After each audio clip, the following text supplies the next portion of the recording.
Hey, what's up, everybody? Clayton Thomas-Muller here.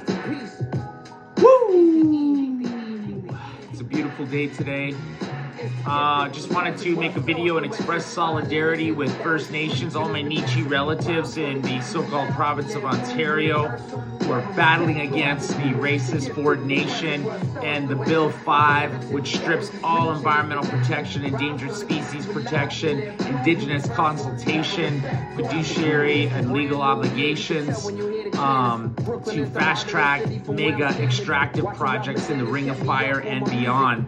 All across Canada, we're seeing a choice, fork in the road, whether to continue as business as usual or to change and respond at scale to the global climate crisis, to respond at scale to the 94 calls to action of the Truth and Reconciliation Commission. Even our own premier, Wap Canoe, here in Manitoba, is talking about a massive renaissance in mining. He was just in my territory singing an honor song at the opening of the Alamos Gold Project, a project that has been totally resisted by about 90% plus of our population. The Chief and Council just went ahead and approved that project, even though at all of the public consultation projects that I helped coordinate in my reserve, it was obvious that the entire community, all the elders, all the young people, and everybody in between was against Alamos Gold. Now you got Alamos, Hud Bay Gold, you got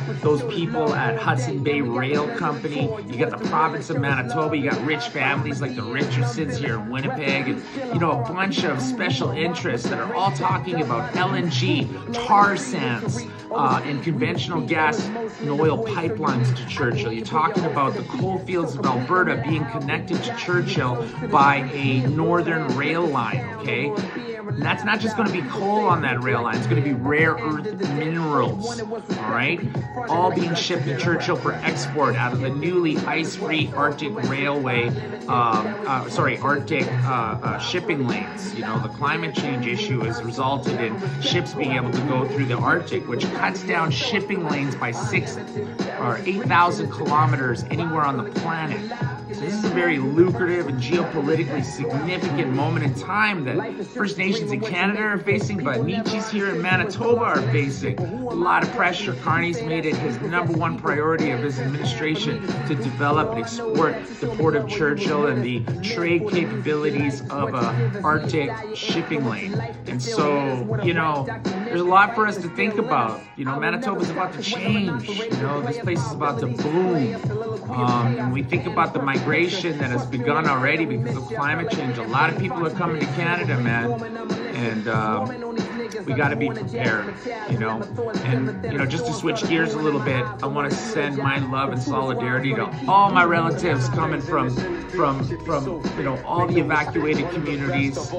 Climate change is a very violent thing. Failure to act on climate change is an act of violence against Indigenous peoples, our treaty rights, and our culture. So I compel all of you, we got to get up, land back, defend the land, protect the water, do what you got to do. We've got allies. Don't forget when the Wet'suwet'en put the call out to shut Canada down, the young people responded, women responded.